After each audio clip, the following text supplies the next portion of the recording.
So welcome to the post-Grand Prix press conference here at the Tissot British Grand Prix in 2025.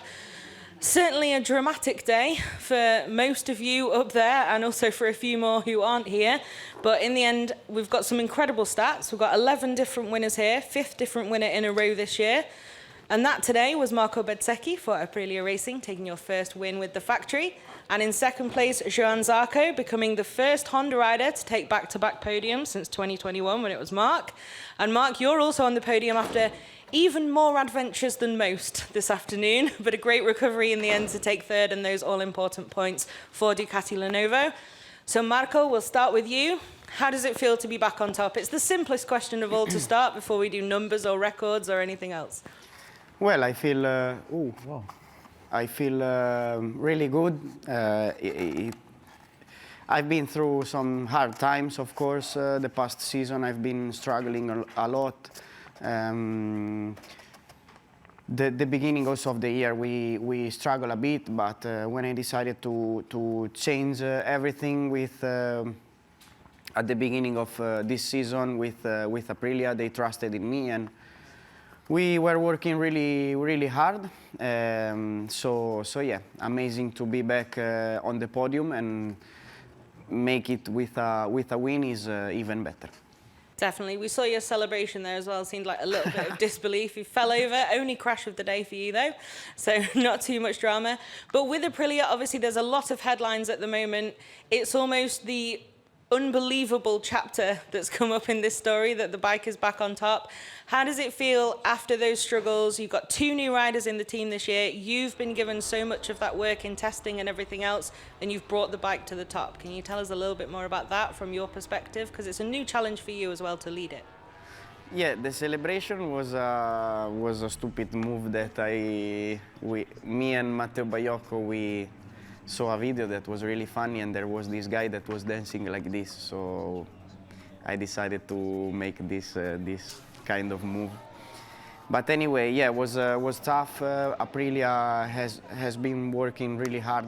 Of course, was not an easy winter, as everyone knows, for Jorge, for I, for example, here in this round. But leading the developing of the bike for me was not really easy, because it was my first time at the end in MotoGP that I was trying new parts and trying to say my comments and try to be precise as much as I could. So was not an easy pre-season, but we found a way.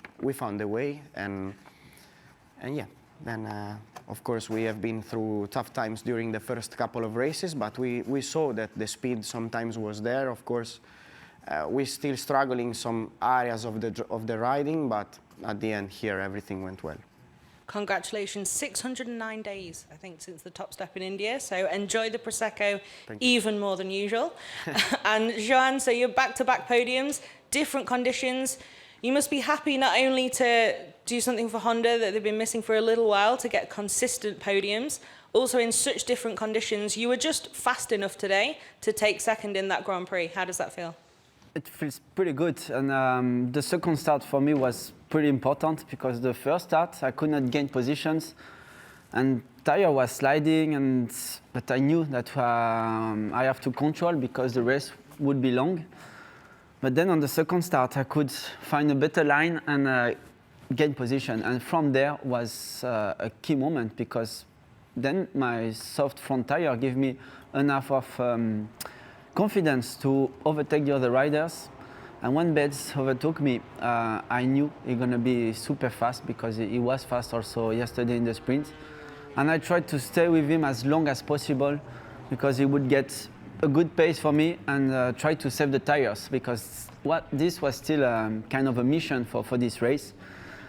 And then we were on the podium. Fabio got the technical problem, and from there I even thought maybe I can have a victory.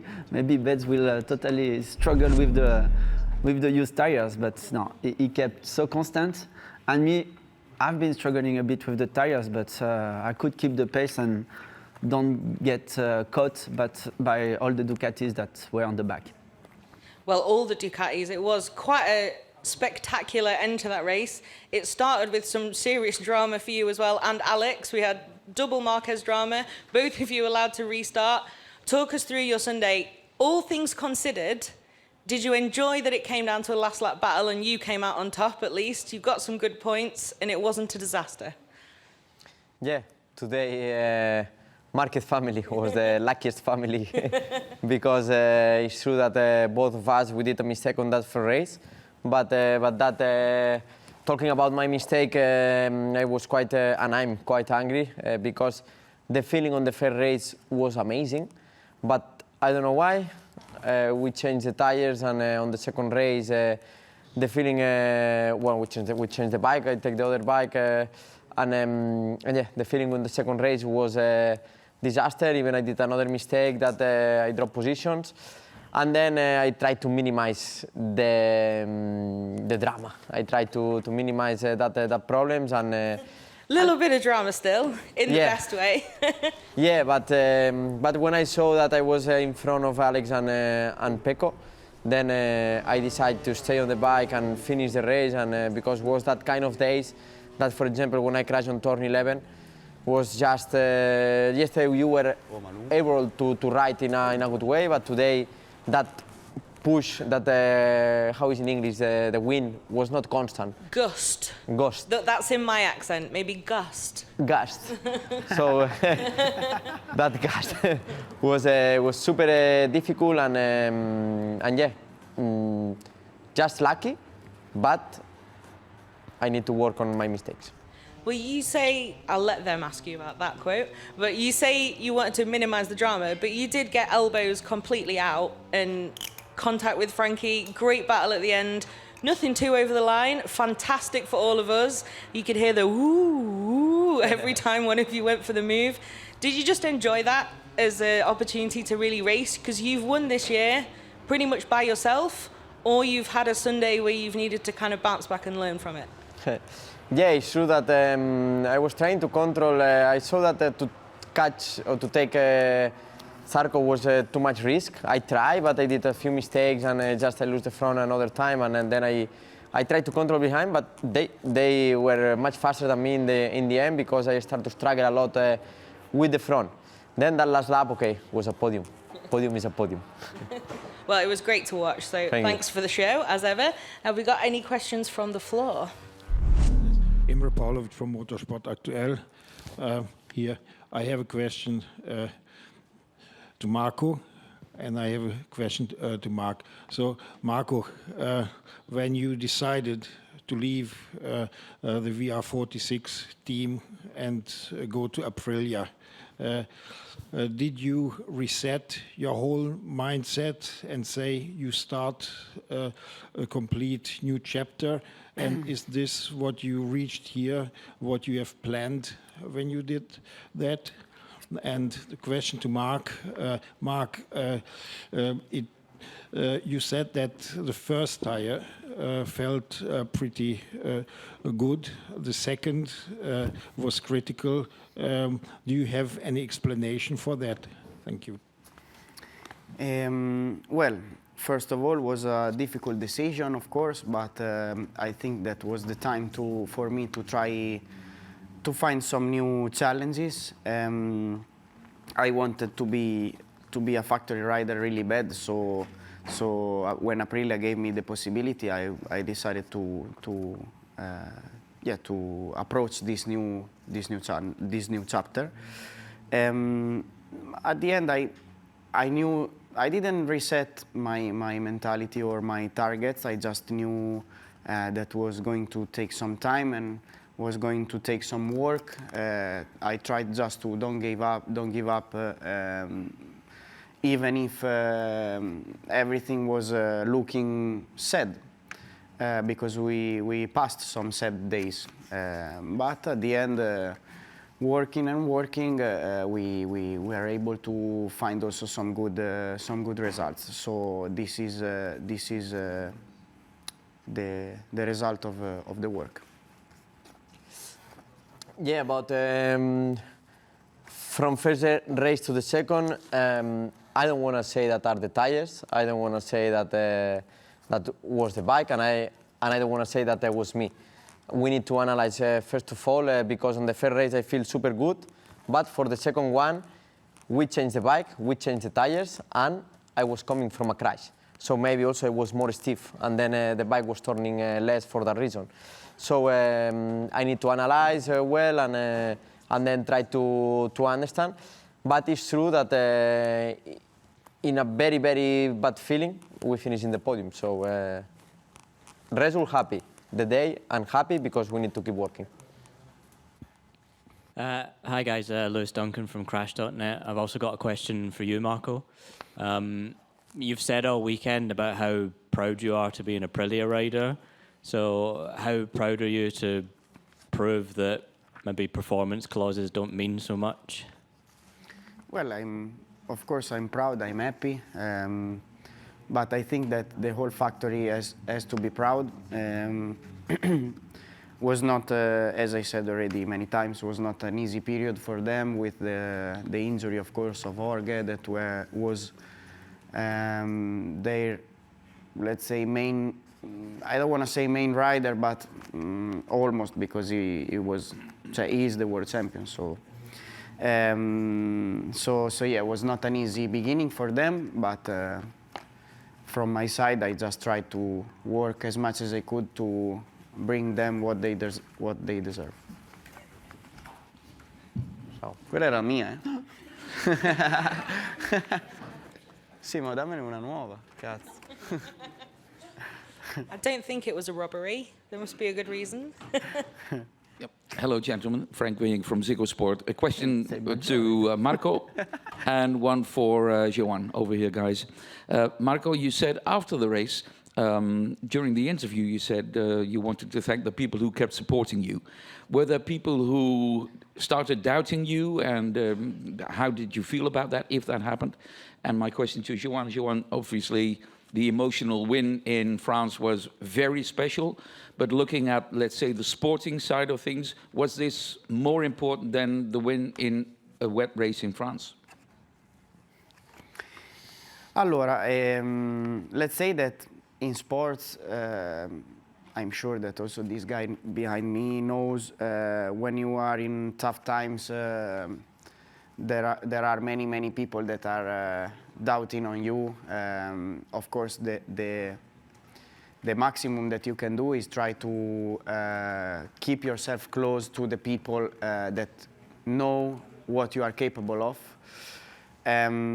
But sometimes you also try to don't do it, but sometimes you also doubt on yourself when nothing is going well. So it wasn't easy, but fortunately I have so many good people around me, starting from my team, of course, but also all the academy, Vale, but all the staff from the academy is amazing.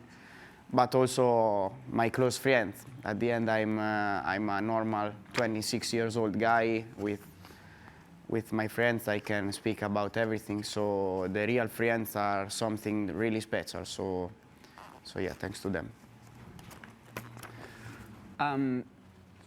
It's two different things, but confirm a good performance on a dry condition, even if it's a big track, and I was not so much confidence at the beginning of the race. I mean, I was expecting to, hoping to stay with the top guys, or top 6, because the first start was not easy, and but second start, everything happened much better, and then my pace was also very good. Able to follow beds, I think, was one of the key points to make it. And yeah, that just this was enough to have the podium. It's a bit like in Le Mans, this feeling of you are leading, and just by doing your things, you gain advantage and you save the win. So I cannot say it's better than the victory, because nothing is better than a victory. But clearly, I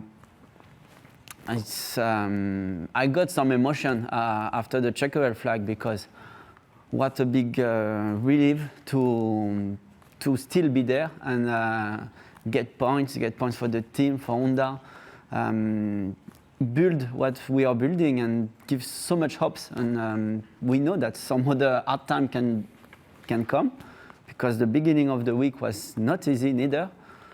But at the end, we finished with the smile, so we take it. Hi, over here. Matt Oxley from the Oxley Bomb MotoGP podcast. Question for Mark, over here. Hi, Mark. When you crashed at the lap 2, lap 3, whenever it was, you obviously went a long way on the bike, on the ground, and it looked like you head-butted the foam barriers, and it looked like you almost saw it coming and kind of... do you remember that? Yeah. You tell us about it. It's not a normal thing to do in MotoGP, right? Headbutt a barrier. No, I mean, even 2 minutes ago I was thinking on that.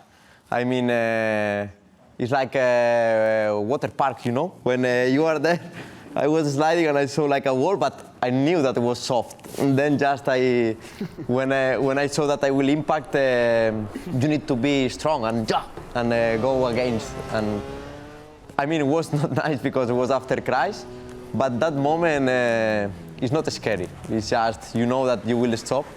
But yeah, as I say, was a... Yeah, I visto. Malamoto, the bike was okay to continue, just the front screen. But that red flag helps. I mean, I was the luckiest rider out there today because that red flag gives me a second chance. But I need to avoid these mistakes because today on that first race was another. That first lap was super good feeling. David, Paddock Pass podcast back here. Question for all three. We saw Fabio Quartararo lose the win because of a ride-high device. We saw Alex crash at the start because he's trying to release the ride-high device. Le Mans, it's very difficult to release them here also. What are your opinion on ride-high devices? Should they be? Are they dangerous or are they just unnecessary? Well, Alex, honestly, I don't know if he crashed for the front device. At the end, it can happen to crash in the first corner after the start. This, honestly, only Alex can know this. So, regarding for me, the devices are cool. I mean, I started the MotoGP when the devices were already in there. So, for me, it's okay. Yeah, I like also the devices. And as discussed after Le Mans, we need to vote, decide all riders which tracks maybe we need it or not for the start. Like Le Mans, I think can be a good solution to not use it. Here, the first corner is not so, it's quite fast, but we can brake enough to disengage, or if you do not disengage 100%, you can disengage a bit later at turn 3. So yeah, I think Alex will answer that maybe better than us, but also the choice of the front tire, it was windy, a bit cold. We can have this kind of mistake when you push a lot. So devices for the development has been very interesting, and I think it's still good to keep it because we learn so many things about what we can extract from the bike. For me, the devices makes the MotoGP easier to ride. I mean, without devices, it's much more difficult. Means safety or unsafe. This is something that, for example, for some starts, like Le Mans, maybe here, that first corner is a bit unsafe because also the riders are braking in a strange way. And we saw last year also here, I don't know if you were there, no? Somebody impact another rider because we brake in a strange way. But in another hand, today with that rear device was super windy and the bike was more stable. But what is true is that makes the MotoGP easier and less technical. Hi guys, Adam Wheeler. A question for whoever has an opinion. We saw some more fantastic racing today at Silverstone. Do you guys rate this racetrack for action? I mean, it looks difficult for you. I mean, we saw many mistakes and close action. What's your evaluation? It's very beautiful, the track. This for sure. So, what was really nice was that the level this year in a so long track was really close between all the riders and many manufacturers also. So, was cool to don't see. I'm sorry for them, but to don't see 6 Ducati in front. Of course, the strongest rider like Mark, Alex, Pecco are always there, but was a little bit more of a mix. Of course, all the Ducatis were strong, but also Honda, Aprilia, Yamaha, as you see, Fabio. So this was cool. I think it's a little bit like Phillip Island. It's a track where there is very fast corners. So you can have differences of speed, and that's why we have opportunity or overtakes. And also because of the wind, when you can hide yourself from the wind, the rider in front of you is kind of fighting against the wind, and in that moment you do a big difference of speed. And that's why I think there is this opportunity of overtakes, and it's kind of, spectacular. It looks like an old school track, and me, I like it, even if you don't have the feeling, it's pretty hard to handle. It depends of the conditions, because as we see last year, the race was just all Ducatis there in the front, but today with that windy conditions, cold conditions, the tire compound in the front, soft was too soft, the medium was not working perfect, maybe for that wind. So was that the mix of conditions that makes that you cannot ride on the limit, and then as we see, many different manufacturers were there. The track is super nice, one of the most difficult, but also today was nice to see different manufacturers there. But in the end, they are taking profit from that concessions, that advantage, that as the rules allowed them to keep improving, that makes the championship more interesting for the future. Niki Kovac from Motor Review Hungary. Maybe we want to wait till... No. No? Okay, okay, I can, okay. I think the opposite. Question for all of three of you.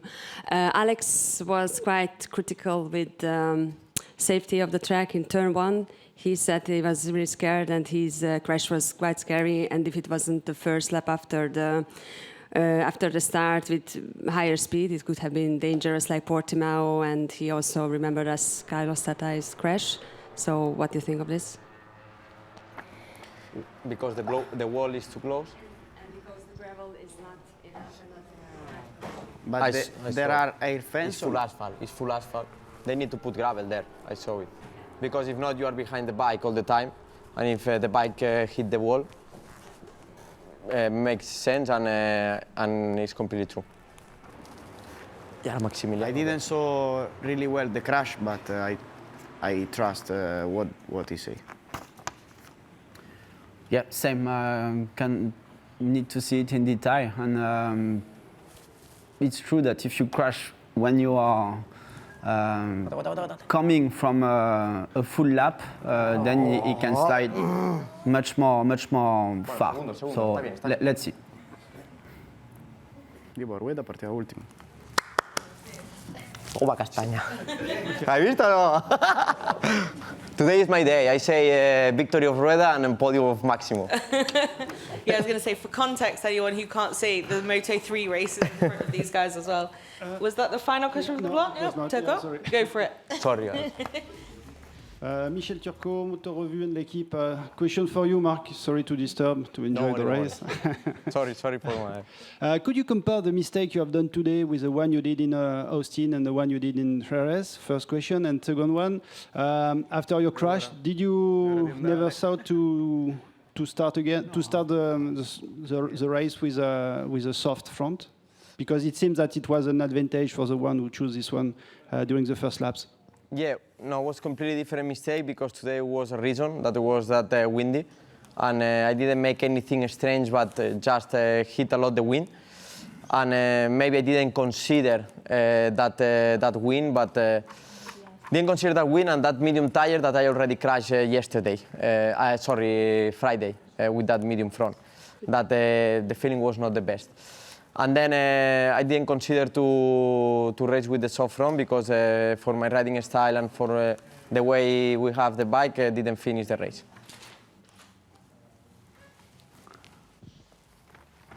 I have a flight. Vale. Okay, okay, go for your flight. I think that's it. Congrats, guys. Thanks for the show.